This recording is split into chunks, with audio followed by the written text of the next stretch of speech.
मुझे कैसे हैं सब लोग, होप सो सब ठीक होंगे। आज हम 10th क्लास की केमिस्ट्री चैप्टर 16 का टॉपिक देखेंगे, क्रोजन मतलब जंग लगना।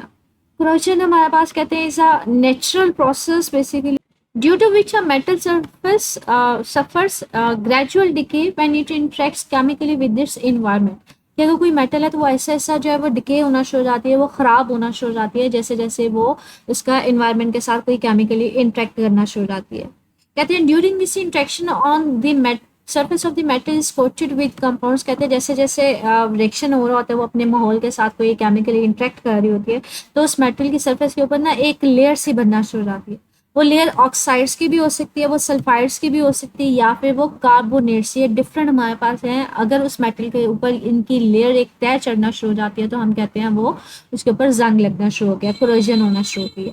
कहते हैं बेस्ट एग्जांपल जो आपने मोस्ट कॉमनली देखी होती है, कहती है रस्टिंग ऑफ आयरन होती है। जब स्टील आयरन को ना हमारे पास बेसिकली जो है वो जंग लगना शुरू हो जाता है। आपने अक्सर देखा, अक्सर हम लोग ना इस तरह से कील देख रहे होते हैं, हमें देख रहे होते हैं कि अक्सर वो पड़ा रहे ना नमी वगैरह में, तो वो खुले माहौल में इन्वायरमेंट में, तो हमने देखा होगा कि हमारे पास इस तरह से वो खराब होना शुरू हो जाता है, उसके ऊपर ना इस तरह से एक लेयर चढ़ना शुरू हो जाती है ऑक्साइड्स की। तो ये हम कहते हैं उसके ऊपर क्रोजन होना शुरू हो गया, मतलब उसको जंग लगना शुरू हो गया।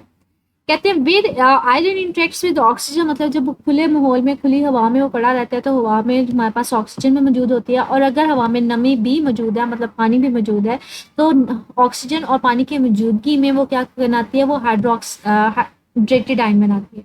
हाइड्रेटेड आयरन ऑक्साइड, मतलब आयरन ऑक्साइड जो होगा वो हमारे पास क्या हो जाता है, वो हमारे पास जंग की लेयर उसके ऊपर एक लगना शुरू हो जाती है। ये आपके पास इस तरह से लेयर लगना शुरू हो जाती है। ये हमारे पास क्या होती है, बेसिकली आयरन ऑक्साइड होते हैं। तो यहाँ पे ये लेयर्स होती है, उसको हम कहते हैं जंग लगना शुरू हो गया।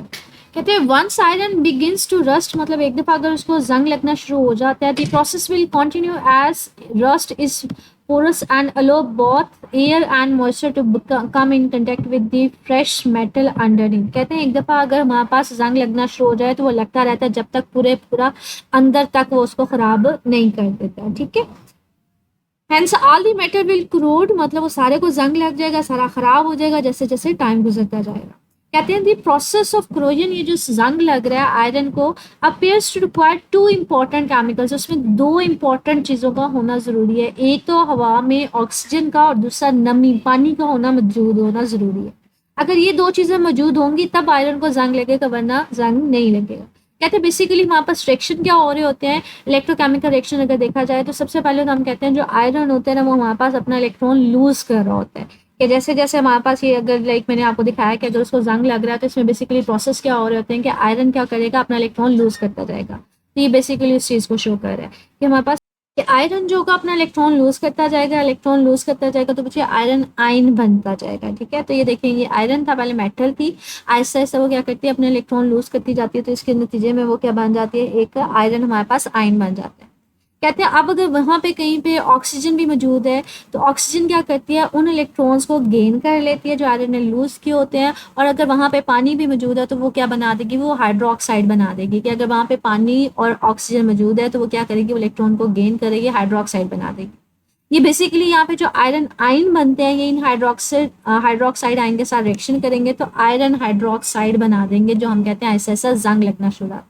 मजीद इसको जितना पानी और ऑक्सीजन मिलता जाएगा उतना ज़्यादा हमारे पास ये जंग लगना बढ़ता जाएगा, उतना जंग लगता जाएगा। ठीक है, जैसे वो यहाँ पे रिएक्शन भी दिखा रहा है कि फॉर एग्जांपल हमारे पास ये हमने दो अगर लाइक इलेक्ट्रोड्स लिए हैं, एक आयरन का बना हुआ लिया है, एक कॉपर का बना हुआ लिया है।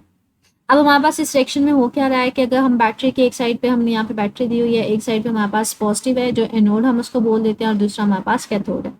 अब आयरन क्या करता है बच्चे, एनोड के ऊपर यहाँ पे आयरन मेटल है, यहाँ से अब क्या होगा कि यहाँ से आयरन मेटल जो होगी ना अपने इलेक्ट्रॉन लूज करेगी एनोड के ऊपर, और आयरन आयन की फॉर्म में यहाँ पे आ जाएगी। तो एनोड के ऊपर रिएक्शन क्या हो रहा होता है, एनोड के ऊपर रिएक्शन ये हो रहा होता है कि बेसिकली हमारे पास आयरन जो है वो अपने इलेक्ट्रॉन लूज कर रही होती है, अपने इलेक्ट्रॉन्स निकाल रही होती है। तो यहाँ पे इलेक्ट्रॉन्स निकल जाएंगे तो वो आयरन आयन की फॉर्म में आना शुरू हो जाएगी। अब अगर इस पानी के अंदर हमारे पास ऑक्सीजन के बबल्स या ऑक्सीजन गैस मौजूद है और पानी भी मौजूद है, और कैथोड से अगर वो इलेक्ट्रॉन्स ले लें, कैथोड से अगर इलेक्ट्रॉन्स ले लेते हैं तो हमारे पास क्या होगा, ये ओवरऑल रिएक्शन बता रहा है कि अगर पानी में हमारे पास ऑक्सीजन भी मौजूद थे, यहाँ पे पानी भी मौजूद है, और यहाँ से अगर कैथोड से वो रिएक्शन इलेक्ट्रॉन्स भी ले लेते हैं तो हाइड्रोक्सिल आयन बन रहा है। अब यहाँ पे हाइड्रोक्सिल आयन बन गए और हमारे पास यहाँ पे क्या बन गया, हमारे पास आयरन आयन्स बन गए। ये दोनों आपस में रिएक्शन कर सकते हैं, जब ये दोनों आपस में रिएक्शन करेंगे तो फिर आयरन ऑक्साइड मतलब या फिर आयरन इसको बोला आयरन हाइड्रोक्साइड बना देंगे। तो यहाँ पे यही बता रहा है कि आयरन हाइड्रोक्साइड बनता जाएगा। तो ये बेसिकली उस रिएक्शन को शो कर रहा है। फर्दर जितना पानी और उसको ऑक्सीजन मिलता जाएगा उतना हमारे पास ये रिएक्शन प्रोसीड उतना ज़्यादा जंग लगता जाएगा। कहते हैं अब कोरोजन को हम लोग ये जो जंग लगने का प्रोसेस है इसको हम लोग कैसे प्रिवेंट कैसे कर सकते हैं, इसकी प्रिवेंशन कैसे है, मतलब इसको कैसे रोक सकते हैं। सबसे पहले तो कहते हैं coating of the metal surface. ये जो आप मेटल ले रहे हो जैसे आयरन ले रहे हैं उसके ऊपर कोटिंग करते हैं किसी चीज़ की। कहते हैं corrosion can be avoided by coating the metal surface with some barrier, मतलब उसके ऊपर कुछ कोटिंग करते हैं जिसकी वजह से हमारे पास जो मेटल सरफेस है वो डायरेक्टली उसका हवा के साथ इंट्रैक्शन ना हो, डायरेक्टली उसके ऑक्सीजन या नमी जो हवा में मौजूद है उसके साथ इंट्रैक्शन ना हो रहा हो। कहते हैं फॉर दिस पर्पस हम क्या करते हैं यूजुअली उसके ऊपर ना कोई जो ऑयल है या ग्रीस वगैरह या कोई पेंटिंग जो है ना वो कर देते हैं, मतलब ऑयलिंग वगैरह कर देते हैं। लाइक हमारे पास ना मतलब इस तरह से ये कोई मैंने अगर स्टील का कोई आयरन का पाइप लिया तो हम क्या करते हैं इसके अंदर वाली साइड पे ना हम लोग कोई लाइक जो हमारे पास ऑयल की कोई लेयर चढ़ा देंगे, लेयर मतलब कोटिंग कर देंगे, या फिर हमारे पास कोई पेंटिंग है उसकी कोटिंग कर देंगे तो जंग नहीं लगेगा। अगर नहीं कोटिंग करेंगे तो इस तरह से वो जंग लगना शुरू हो जाएगा, मतलब डायरेक्ट इन कंटेक्ट ना हो। ऊपर अगर कोई कोटिंग कर देंगे तो फिर हमारे पास वो हवा के साथ डायरेक्टली इन कंटेक्ट नहीं होगा।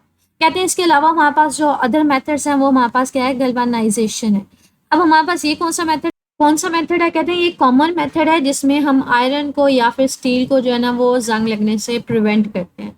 इसमें प्रिवेंशन कैसे होती है, it involves the dipping of an iron sheet. या हम लोग जो आयरन का बर्तन ले रहे हैं या कोई भी शीट ले रहे हैं हम क्या करते हैं उसको मोल्टन जिंक के अंदर क्या करते हैं उसको डिप कर देते हैं। A layer of zinc metal get deposited on the iron sheet and prevented rusting। मतलब हमारे पास क्या है कि फॉर एग्जांपल हम क्या करते हैं, हमने एक बीकर में एक कुछ भी लिया हुआ है, कोई भी बीकर लिया, कंटेनर लिया, कोई बात लिया, उसके हमने क्या किया उसमें ना हमने जिंक ली हुई है मोल्टन फॉर्म में, मतलब लिक्विड में ली है।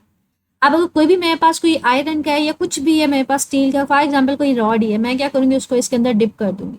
जब इसके अंदर डिप करूंगी तो ये जो मेरे पास लिक्विड है इसके ऊपर एक लेयर से चढ़ जाएगी, तो हम कहेंगे कि वो हमारे पास उसको प्रिवेंशन के लिए होगी। कहते हैं मिसाल के तौर पर tin cans are actually steel can which have been coated with the thin layer of tin. मतलब हमने सिर्फ और सिर्फ क्या करना है कि अगर कोई स्टील है या आयरन का हमने उसके ऊपर किसी डिफरेंट मेटल की हमने या डिफरेंट कोई अदर चीज़ की हमने क्या कर देनी है, कोटिंग कर देनी है। जैसे इस तरह से अक्सर हमारे पास कैंस वगैरह होते हैं, कहते हैं इसके ऊपर भी ना हमने जिंक की ना एक कोटिंग की होती है। ये बेसिकली वही यहाँ पे गैल्वेनाइजिंग हमारे पास लिखा भी हुआ है कि इसके ऊपर कोटिंग की जाती है ताकि ये हमारे पास उस तरह से इसको जंग ना लगे। दूसरी हमारे पास कहते हैं मतलब जो थर्ड हमारे पास है लास्ट वाला कह लें सैक्रिफिशियल प्रोटेक्शन। सैक्रिफिशियल का मतलब होता है सरफेस का हमने किसी तरह से उसको कह लें कवर करना है, सरफेस से ऊपर से। कहते हैं sacrificial protection or more reactive metal like zinc or magnesium is use which corrode in place of the less reactive metal like iron. मतलब अगर हम आयरन को बचाना चाह रहे हैं उसको जंग ना लगे तो हम उसके ऊपर किसी ऐसी मेटल की लेयर चढ़ा देंगे जो ज़्यादा रिएक्टिव हो, जिसको जल्दी ज़्यादा जंग लगे, जैसे जिंक हो गई या मैग्नीशियम होगा। उसका फ़ायदा क्या होगा कि इनको जंग लग जाएगा, आयरन बच जाएगी। कहते हैं magnesium is often used to protect steel is buried fuel tanks. जो फ्यूल टैंक्स वगैरह होते हैं, ये पाइपलाइंस होती हैं, ये जो शिप के होल्स वगैरह होते हैं, सबमर्ज इन सी वाटर, जो पानी के अंदर होते हैं ना, मतलब हमारे पास कह लें कि होल्स वगैरह होते हैं कि जो सबमरीन्स होते हैं ना उसका हैवी पार्ट होता है ना जो समंदर के अंदर भेजा जाता है तो उसको स्टेबल करने के लिए, ठीक है। कहते हैं उनके ऊपर भी ना हम लोग मैग्नीशियम की जो है ना वो एक लेयर चढ़ा देते हैं जो उसको प्रोटेक्ट कर रही होती है। लेकिन हमारे पास ना ये मतलब ये देखें, ये हमारे पास वो बता रहे हैं कि जो शिप की है ना होल टाइप है जो पानी के अंदर यूजुअली होती है, मतलब शिप चल रही होती है तो उसके साथ ये वाला हिस्सा होता है उसका। कहते हैं हमारे पास यहाँ पे देखें एक ये हमारे पास अगर आयरन है ना तो इसके बाहर इस तरह से हम लोगों ने क्या लगाए होते हैं, जिंक के छोटे छोटे ब्लॉक्स लगाए होते हैं। क्या अगर पानी की वजह से अगर किसी को जंग भी लग रहा है ना तो इस जिंक को लगेगा, ये जो अंदर वाला हमारे पास आयरन या स्टील का बना हुआ पार्ट है ना उसको जंग नहीं लगेगा। मतलब कोई भी कश्ती है उसका जो होल होता है ना वो बेसिकली ये जो लोअर पार्ट होता है ना जो पानी के साथ डायरेक्टली इन कंटेक्ट होता है बेसिकली उसको बोला जाता है, ठीक है। तो ये बेसिकली उस चीज़ को कह रहा है कि उसके ऊपर हम लोग क्या करते हैं, उसकी प्रोटेक्शन के लिए हम उसके ऊपर कोई दूसरे मेटल की लेयर चढ़ा देते हैं। कहते हैं difference in the activity of the two metals like iron या मैग्नीशियम है। आयरन के ऊपर अगर मैग्नीशियम हमने मतलब उसकी कोटिंग कर दी है तो मैग्नीशियम क्या होगा, वो जल्दी उसकी हमारे पास जंग लग जाएगा, आयरन नीचे वाली बच जाएगी। Causes the current to flow between them, producing corrosion on the more active metal। मतलब जो जल्दी एक्टिव होगी, जल्दी उसको जंग लग जाएगा, वो उसको जंग लग जाएगा, जो नीचे वाली होगी जो जल्दी रिएक्शन नहीं करेगी उसको जल्दी जंग नहीं लगेगा। तो ये हमारे पास उसका तीसरा डिफरेंट वे है, ठीक है। तो पहले हम लोगों ने इक्वेशन पढ़ी कि हमारे पास होती किस तरह से, कौन कौन से रिएक्शन होते हैं एनोड पे कैथोड पे, फिर हमारे पास उसके प्रिवेंशन कैसे की जा सकती है। ये देखिए हमारे पास लॉन्ग क्वेश्चन है 16.7, what is the corrosion, explain the reaction involve in the corrosion of iron. तो बच्चे आपने उसकी प्रिवेंशन से ऊपर ऊपर है, प्रिवेंशन वाला अलग से लॉन्ग क्वेश्चन पूछा जा सकता है कि डिफरेंट वेज क्या है two for the prevention of the corrosion, लेकिन ये उससे ऊपर ऊपर तक है, प्रिवेंशन से ऊपर ऊपर, बाकी सारा टॉपिक इसमें आ जाएगा। मजीद बच्चे कुछ पूछना हो कमेंट सेक्शन पूछ लीजिएगा। ओके, अल्लाह हाफिज़।